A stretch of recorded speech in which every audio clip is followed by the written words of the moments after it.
খিৰিকি পেলাব লগে লগে বনাবে মই ইণ্টাৰভিউ কামটো কৰি থৈ আহিম আকৌ চৌকাত কেইটামান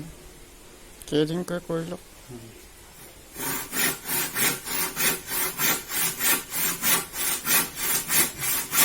কাম